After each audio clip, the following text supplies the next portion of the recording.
Hi and welcome back. My name is Ken Gareth, the lead DJ trainer for Acclaimed Entertainment Weddings, owned and operated by Occasions Music. I want to talk to you right now about lighting that the DJ will use at the wedding reception.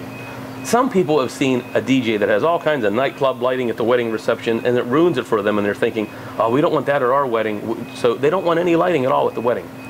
Keep in mind, dance floor lighting is important. It's part of the atmosphere to keep people dancing. That being said, it's not a wild party, right? It's not a frat party. It is a wedding reception. So you want family type lighting. Now there are exceptions to this. I've done weddings that they've went all out. One of our systems is called the mobile nightclub that we use for wedding receptions, and it is not the norm. It's not what you want at a normal wedding. But everybody wants something different. But at your typical wedding, when you're going to have a vast difference in age range of people there, you want, you're going to be playing music throughout the whole era, covering the whole spectrum for all ages. You want dance floor lighting that's appropriate for a wedding reception. What do I mean by that? Primarily, here's what it's not. You don't want lasers at a wedding that ruin people's photos.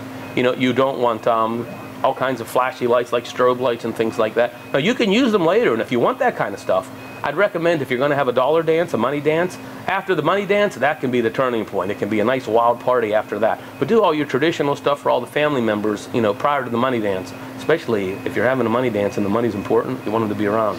So, but getting back on topic here, appropriate lighting for a typical wedding reception would be 2 light stands, one on each side of the DJ, and the DJ is set up right in front of the dance floor. Each light stand would have multiple colored lights aimed down on the floor. Perhaps, for example, we use these a lot. 2 reds on each side, 2 ambers, 2 blues, and 2 greens. So now those lights, if they're all lit solid, red, blue, ambers, and greens on each side, the dance floor it's theatrical lighting. Just like when you're watching a play. You know how the characters on the stage look larger than life? And you don't notice the lighting when you're watching a play. Now, if there was lasers pointing on the people and strobe lights blinking, you wouldn't be thinking about the play. You're thinking about the lights. That's why it's not appropriate for a wedding. You want your guests staring at the bride and groom, not thinking, well, look at these lights. You want them looking at the bride and the groom. So for that reason, you want family appropriate lighting that they can put all the colors on at the same time for your first dance. It's called Composite White. Looks great, just like a play on a stage. Now, nice thing about that type of lighting is once the dancing begins, now the DJs can change those colors, the red and blue together, switching to the yellow and green, then the red and greens to the blue and ambers, and the effect is changing with the beat of the music, the color of the dance floor. No bright spots or anything that's going to mess up photos, but the lights will be changing with the beat of the music. And you won't have harsh lights either, because the red and the green and the ambers and the blues will be changing in sequence, 2 colors at a time.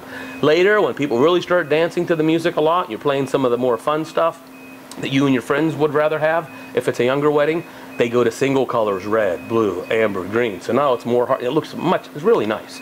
So you don't even need any special effect lighting in that realm. But please don't let a bad experience you had at a wedding reception talk you out of all dance floor lighting.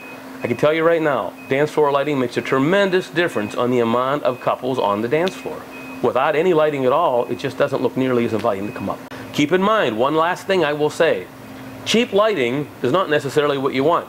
Because a lot of DJs, especially the amateur DJs, they go out and get those little lights that make those bright little spots that go everywhere. That's the cheapest kind that they can get, so you want to get some nice floodlight lighting. And if they're small, they'll blind people, so then you got to reflect them off the ceiling.